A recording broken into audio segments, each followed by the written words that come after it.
ururka haweenka ee isfahan oo ka dhisan degmada Kalabeed ayaa maanta kulan ay isugu yimaadeen waxay baaq dheer ugu jeediyeen beelaha walaalaha ah ee labadii cashay u dambeysay ay dirirtu ku dhex marisay deegaanka dhabar dalool oo ka tirsan gobolka Sool dagaalkaas oo ay ku dhinteen 12 qof ayaa waxay ururkani ugu baaqeen ama haweenweynaha degmada Kalabeed in ay ka tanaasulaan colaadda oo ay nabad qaadaan iyadoo lagu jiro bil Ramadaan ergooyinkana u dhagan uglaadaan iyagoo labadii cashay u dambeysay ay ergooyin ku qulqulayeen qaarkoodna dhaawac ka soo gaaray ay haddana waxay codsadeen in ay nabadda ka bismillaahir rahmaanir rahiim magacaygu waa Leela Jaamac Darwiish oo gudoomiyaha ururka haweenka degmada Kalabeed waxaan ka hadlaynaa anagu aan aad iyo aad uga tiiraanyeysanahay oo aad iyo aad uga xunnahay oo nadanaqday oo aanu aad uga xunnahay dhibaatada ka dhacday maanta dhabar dalool ee nugaal ka dhacday labada beelood ee walaalaha iyaga ah ee maanta isku dilaya halka isku xasuuqaya isku dilaya dagaal mar hore laga tanaasulo laga weynaaday dagaal wiil baa ku dhintay wiil kuma dhasho dhibaatadaasi waa dhibaatadii anaga noogu dhacday oo kale weey anaga iyo walaalahayo dhibkaasi agoon buu leeyahay dhibaato leeyahay rafaad buu leeyahay qax buu leeyahay hooyo ooyaysu leeyahay ilmo yar oo agoon buu leeyahay dhibaato aad u fara badan buu leeyahay walaalahay waxaan u sheegaynaa inay joojiyaan dagaalka maanta ay halka ka dhacaya ee dhibaatada ee dadka islaamka ee walaalaha ee maanta dhex maray maanta waxa lagu jiraa bil Ramadaan dhigu waa xaraam qof islaam oo walaalkaaya inaad dhibaatayso oo disho waa xaraam marka dhigi baynu ka dhiganay maanta wax jira ilaa iyo shalay ilaa daraad maalinta jimcaha iyo maalinta khamiista dhibaatada halka ka dhacday aad baan uga xunnahay waxaan ugu baaqaynaa nabad baan ugu baaqaynaa nabadgelyo aan ugu baaqaynaa walaalaha inay ismaqlaan oo wixii hore dhacay wax laga dambaysiin intii dhimatayna ilaahay naxariis jannaha ka waraabiyo ilaahay qabriga ha waasiciyo inta dhaawacantayna ilaahay waxaan ka baryaynaa in ilaahay u boogadhayo baan ilaahay ka baryaynaa rabbi subxaanahu wa ta'aala baan ilaahay uga baryaynaa waxaan kaloo halkan ugu baaqayaa cuqaasha iyo waxgaradka iyo garaadada iyo dhulbahante meel kasta uu joogo iyo islaamkuba in fadhiga laga kaco oo hawsha laga hawlgalo oo dadka walaalaha la dhex galo oo dhibaatadii shalay dhacday ayna dib u dhicin oo tii dara dhacday dib u dhicin maalin walba dhibaato taagan aad baan uga tiiraanyeysanahay aad baan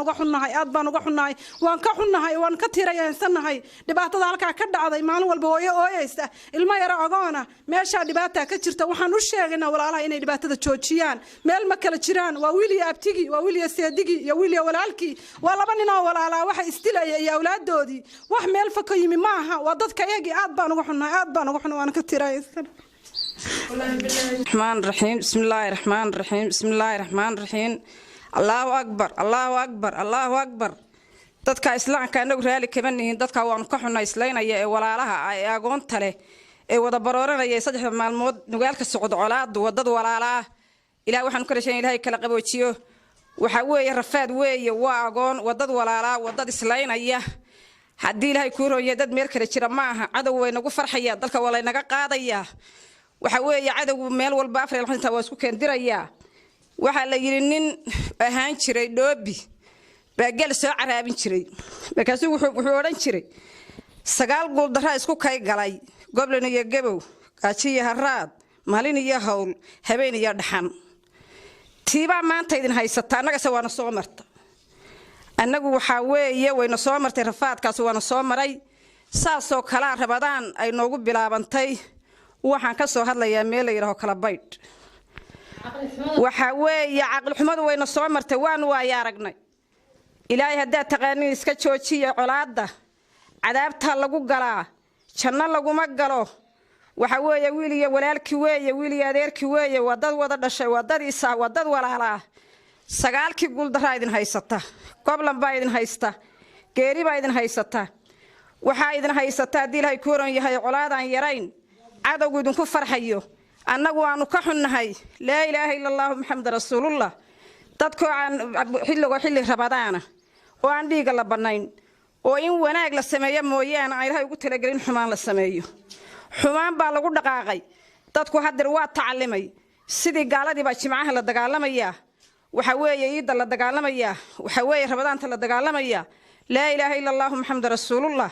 fadhiga laga kaco wixii islaama ee muslima umada nabi maxamed fadhiga ka kaceen dulbaantaa u dhow wayna fadhiga ka kacaan aqladu ha kaceen wadayaashu ha kaceen wadadu ha kaceen masaajidada laga kaco ilaahay ha la baryo dumarku ha kaceen fadhiga laga kaco way fadhiga laga kaca way nimanku weyn colaada leer joojiya weyn la dabka la damiya dabawla iyo dabka la damiya ilaa naga dami بسم الله الرحمن الرحيم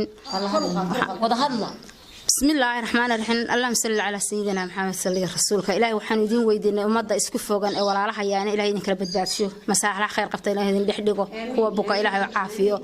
كوي دنت إلهي ونحرس السمري من الله كسيه بيش ولا على حيانا دبر ضلال إسكو هيا إلهي كلبت بادي الله كلبت بادي هو يوينك إسلام كانون هاي إلهي كلبت بادي إلهي وحن ويديني kuwa bukana inahay u booqadhayo kuwa dhaawaca kuwii dhintay ilaahay naxariista janna Allah ka waraabiyo ilaahay soo kala gaaro muslimka iyo muuminiinta u dhex maraysa ee soo dhex gashada ilaahay inuu waafajiyo oo ilaahay subhanahu wa ta'ala qalbigooda maslax isku dhex dhigo qalbigooda maslax Allah isku dhex dhigo wixii hore wax dambe ilaahay inuu san raacin ban ilaahay weydiin walaalaha iyaga islaamka ay iskoobaya ilaahay kala badbaadiyo ilaahay maslaxad khayr qabta ha kala dhex dhigo annagu ducaan u awoodnaa ilaahay waxaan u weydiinay in ilaahay kala maslaxo ilaahay kala xaqiisa ku kala baajiyo oo umada ilaahay u sakhiro ilaahay kala sakhiro ilaahay waxaan u weydiinay kuwa dhaawaca in ilaahay booqadhayo wixii dhintay wax hore Allah uusan ku darin ilaahay maslax khayr qabaan u dhex dhigna maslax khayr qaba ilaahay weydiinay bogooda burcad Allah isku mariyo maslax khayr qabta Allah dhex dhigo ilaahay subhanahu wa ta'ala anagu intaas oo wadnaa ilaahay subhanahu wa ta'ala ilaahay ha u naxariisto